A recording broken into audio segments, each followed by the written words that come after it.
Magandang araw mga senior citizens. May payout releasing na, payout schedule sa August 5, 2026.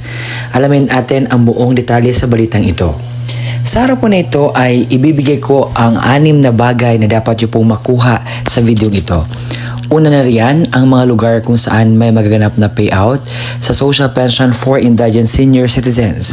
Pangalawa, ano ang oras po ng inyong payout? Pangatlo, saan po ba magaganap ang inyong pong payout? Pang-apat, ano ba ang mga kumpletong requirements na dapat mong i-ready? At pang-5, kumpletong listahan sa mga pangalan na kasali. At pang-6, mga dagdag kaalaman patungkol po dito. Kaya naman, inaanyayahan kita na tapusin mo ang video na ito hanggang sa dulo nang sa gayon makuha mo ang punto ng video kong ito. At kung ikaw ay bago pa lang sa aking YouTube channel at Facebook account, at kung gusto mo na malaman ang mga benepisyo at iba pang mga payout sa ating mga senior citizens, ay i-subscribe at i-follow mo na nang sa gayon kada upload ko ay maging updated ka. At sa putong ito, hindi ko na papatagalin pa ang oras na pag-usapan natin ang bagay na ito. Kaya naman, let's go! Ang una sa tilistahan ang Barangay Dakudao sa Davao City dahil meron po maganap na pension payout sa social pension sa Wednesday po August 5, 2026. Ang oras po ng inyong pong payout alas 8 ng umaga at magaganap po ito sa Barangay Dakudao Gymnasium. At ito po ang mga listahan sa mga kasali na kukuha ng payout.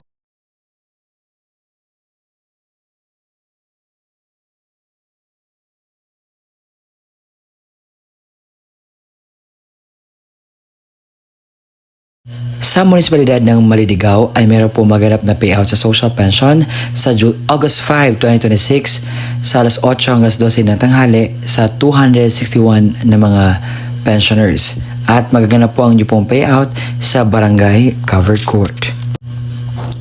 Ang kasunod natin na pag-usapan ay ang municipality ng Sulup dahil meron po magaganap na payout sa social pension sa August 5, 2026 at magaganap po ang payout sa Sulup Public Market sa 357 ka mga pensyonado. Kasunod sa listahan ang Malay Balay dahil meron po magaganap na payout sa August 5, 2026 sa alas 8 po ng umaga at magaganap po ito sa Barangay Canayan Covered Court, Malay Balay City. At ito po ang mga listahan sa mga kasali po na kukuha ng payout.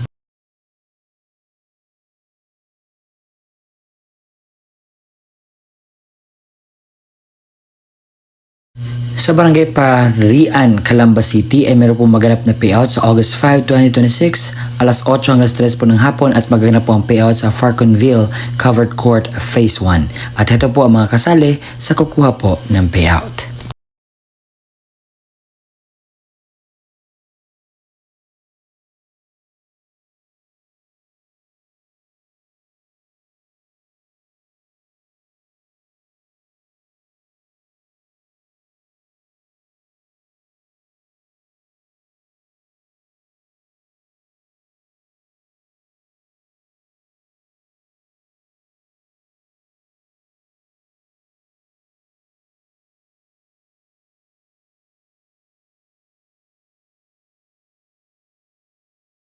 Sa Lugait Gymnasium ay meron po magaganap na third quarter social pension payout sa August 5, 2026 mula alas 8 ng umaga hanggang alas 2 po ng hapon.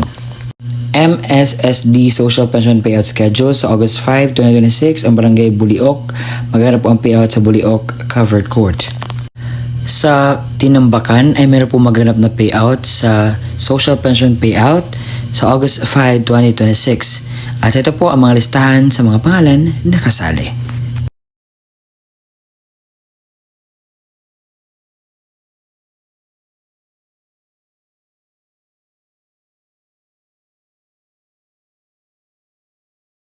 Sa munisipalidad ng Villaverde ay meron po maganap na payout sa third quarter sa social pension sa August 5, 2026 alaw na imedya 4 na imedya hapon sa Bitawan Barangay Hall at ito po ang mga pangalan sa kasali po.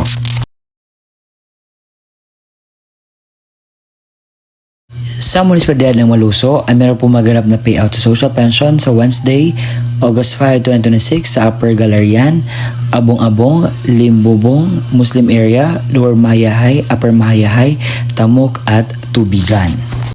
Sa Kulyon MSDO, meron po maganap na payout sa August 5, 2026 sa Galok proper, sa Barangay Covered Court, sa Malaking Patag, sa Multipurpose Hall, sa Kanimango, sa Barangay Covered Court po magaganap.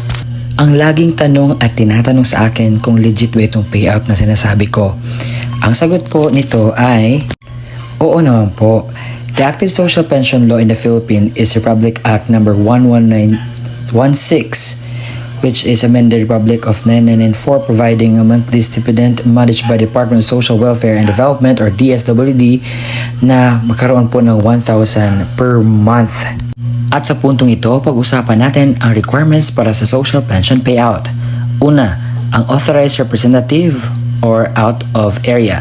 Please prepare 4 na copies of valid ID sa senior citizens and PhilSys ID with signature or thumb mark. Authorization letter with complete details, screenshot of a clear video calling showing the senior citizens an authorized representative holding an updated calendar and authorized letter. Valid ID of the authorized representative with signature and thumb mark. Sa authorized representative, please prepare 5 kopya ng original na valid ID of the senior citizens with photocopy, death certificate with complete details, warranty and release from liability form, valid ID of authorized and representative with signature or thumb mark. Kapag naman ang mismong senior citizens ang pupunta at kukuha sa pension niya, ito ang kinakailangan niyang i-ready. 4 na kopya ng valid ID ng senior citizens at PhilSys ID with signature and thumb mark. Ang authorized representative or bedridden, please prepare 4 na kopya ng original valid ID of the senior citizens and PhilSys ID with signature or thumb mark, authorization letter form, photo of senior citizens together with authorized representative holding an updated calendar, valid ID of authorized representative with signature or thumb mark. At yun po ang kumpleto na mga detalye sa balitang ito na sana'y marami kayong nakuha na aral dito.